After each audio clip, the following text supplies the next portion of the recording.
everyone and welcome to my Pokemon analysis series where I invite you to close your eyes, sit back, relax and listen to me ramble about Pokemon one episode at a time. And today's episode is Clefairy and the Moonstone. Pause recording. So, you guys know the whole thing. It's an audio thing. Includes improv dialogue, and although I am so sorry I have not posted in forever, but this episode has been really hard to film for and I've not really been in the mood for filming, so you're welcome. I didn't know what I was going to do for this episode, and I'm sort of tired this week for some reason, so this is probably going to be an awful video. So,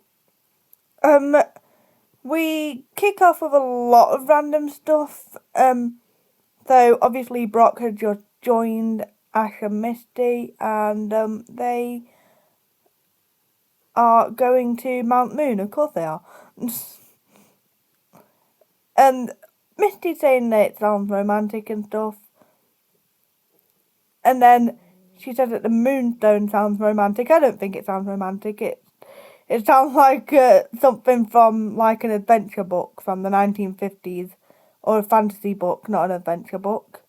A fantasy book from the 1950s. Anyway. Then there's just this guy screaming. That is not romantic. And there's a bunch of Zubats who are outside.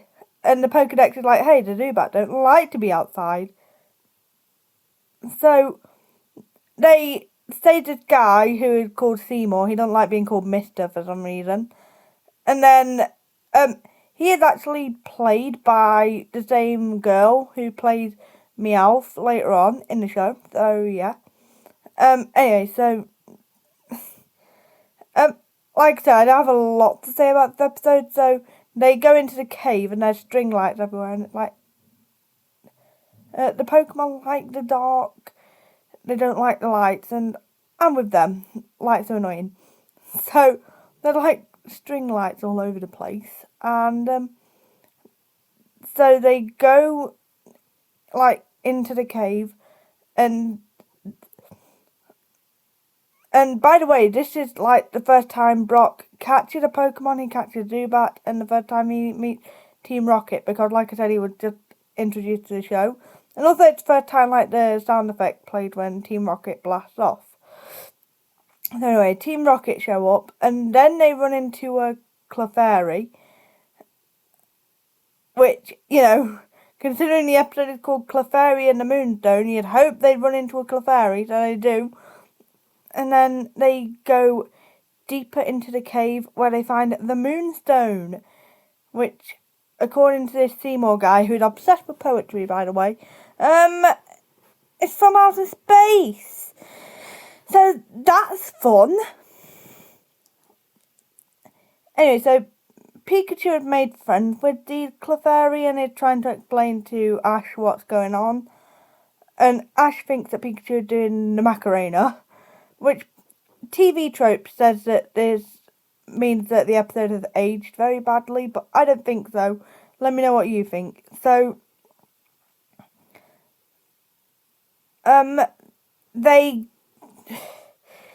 this is really hard. I haven't done this in a while. So they, eventually figure out that Clefairy, worships the Moonstone. And then Team Rocket shows up again. And they start a battle, take the Moonstone, they get the Moonstone back, and then Clefairy evolve into Clefable, and Seymour said they want to travel to space. And then they start travelling to Cerulean City. And that's the end of the episode. I'm so sorry, I know this is a really short video, but yeah. This episode, I didn't really know what to do for this episode, so hopefully now I got this out of the way, the next uploads will be better quality, but there won't be any of these episodes for a couple of weeks. So, yeah, please don't forget to like, comment, subscribe, share, whatever. And I will see you in the next video. Stop.